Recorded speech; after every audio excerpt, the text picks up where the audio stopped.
Hello my loves and welcome back. In this video we're going to talk about how to transition your cat's food, so how to change their food type.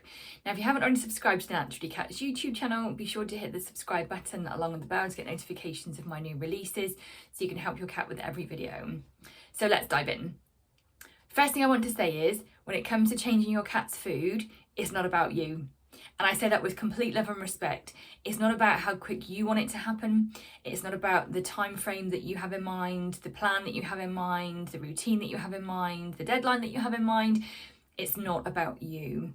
It's about the cat. And what we have to remember is that the majority of cats are neophobic, which means they don't like change.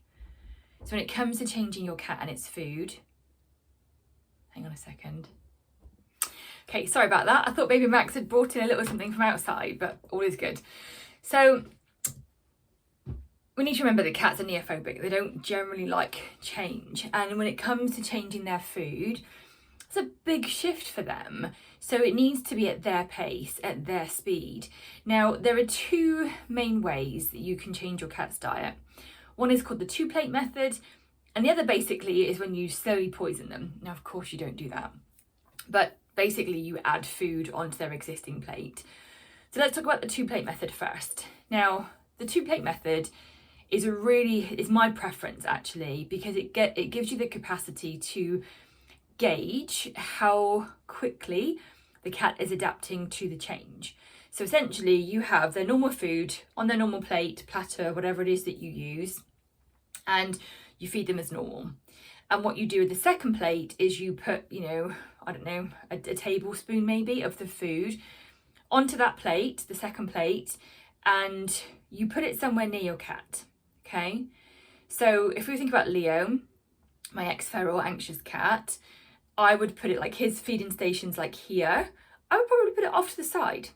So it's not a question of like you've got to eat it, you need to engage with it. If he comes up to his plate of food, walks past it, has a sniff, and then goes on to eat, great, fabulous. And basically what you do with that second plate, so we'll talk about wasting food in just a minute. That second plate, you basically move closer and closer and closer until it is side by side with your cat's current food, okay? And they're still eating. That's the thing. So every time you move it closer, you need to make sure your cat is still eating their normal plate of food, okay? If for some reason they sniff the other plate and they walk away, you need to move this plate back again. This way can take a bit longer, but I tell you what, it's worth it in the end, because what it does, it desensitizes the cat. So this thing over here that's scary and fearful and new, they get used to it and they're like, meh, I'm not bothered. And you can see what their reaction, their body language, whether they go to eat their food, whether they are still okay with their current plate, or whether they're off it, whether they're like, no thank you, I don't want it. So the 2-plate method gives you the opportunity to really go at your cat's pace, which is why I prefer it. When you get to the plate side by side, that's when you slowly start to move the two together. So you've got the normal plate of food, the new plate of food, and you put the food at the edges of the plate, okay? So, but again, the cat needs to still eat their current plate of food. That needs to be ongoing all the time. If that stops, if that wanes, if they pause, go back a step, move the plate back, or whatever it is, whatever stage that you're at. Then when they're side by side, you put it on one plate and you put them opposite ends. And basically what you're doing is you're desensitizing the cat to the new food. So what I would recommend is you use the same food, the same brand, the same flavor whilst you are starting this process. Now, this doesn't matter whether it's wet, dry or raw, okay? It's the same process. What we have to remember is that cats use their sense of smell to navigate the whole of their environment. So they use their sense of smell to see if they're safe, essentially. That smells off, I'm not going to go near it. That smells dodgy, I'm going to run the other way. And we want to make sure that they are comfortable and keen and interested in what's going on with them and the stuff that's coming in that's new. So the 2-plate method takes a bit of time and you are going to waste food, which, like I said at the beginning, it's not about you. I know it's not ideal, but if you are specifically changing over from types of food, so say you're going from like wet to raw or dry to wet, it's going to take a while. We also need to remember the cat's gut biome takes a moment to adjust. So if I said to you, you're going to go from eating broccoli for weeks on end to eating pizza or vice versa, your body's like, whoa, what the hell is going on? What are these different nutrients, these different, components and things that's going on and coming into our body? So the 2-plate method really gives you a chance to, encourage your cat, to support them with this transition and to make it safe for them. The other method, I'll never forget Nick Thompson from Raw Pet Medics said about when you're basically changing a cat's food, you want to consider yourself a poisoner, which I thought was a bit drastic. But basically you are, you're adding little bits of food to their current food in such small amounts that you're essentially like poisoning them because you're doing it so slow. If you're going to kill someone with poison, how would you do it? You wouldn't just dump a load in their food, you do it bit by bit by bit.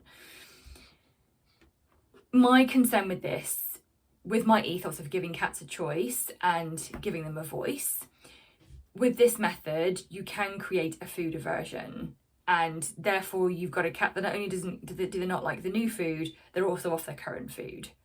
So that's why I prefer the 2-plate method, because it gives you the opportunity to gauge your cat's reaction, to monitor them, to support them. And like I said, if you're bringing the plates closer and the cat's not eating the current one, you pull the other one back a bit and you kind of bring their sensitization level down. So with the poisoning method, you've got your normal cat's food and you literally add like 1/8 of a teaspoon in amongst their food and mix it in. Now, I also don't like this method because cats have an incredible sense of smell. So they're going to be able to smell it. So like with Leo, who is a very, very picky eater because he only eats to survive. He's not food driven in any way, shape or form. So if I add anything to his food that he doesn't want or like, he won't eat. He won't eat the plate and then he won't eat the next plate. And sometimes we've had, a day or two where he won't eat. Because he's like, no, it's wrong, it's bad, it's, I'm fearful, I don't want it. I don't want anything now. Now, I know not all cats are like that. So maybe the poisoning method might work for you. That's a quicker way. I'll be honest with you, it can be a quicker way. But there are, in my opinion, higher risks involved with that. Because if you give your cat a new food mixed in with their current food and they don't want it and they can smell it and they don't like it, the texture, the smell, the protein or whatever it is, they may not eat their normal food. And then when you give them the plate of their normal food that hasn't got any of the new stuff in, they're still like, no thanks, I don't want it. So I speak from experience, and I have to say I'm overly cautious when it comes to cats and their food because of the issues that I've had with Leo. Now, even baby Max, he's not necessarily food orientated, but he does love his food. He loves variety. Like, he won't eat the same food twice, the same brand, the same flavour. We have, 4 or 5 meals throughout the day and they're all varied. Different brands, different meats, different textures.